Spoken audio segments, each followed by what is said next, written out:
యేసయ్యా నిన్నాశ్రయించిన నీ వారికి సహాయుడవై తృప్తి పరచితివే.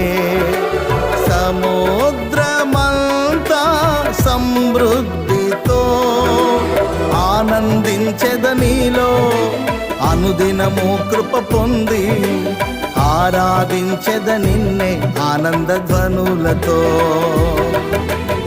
ఆనందించెద నీలో, అనుదినము కృప పొంది ఆరాధించెద నిన్నే ఆనంద ధ్వనులతో.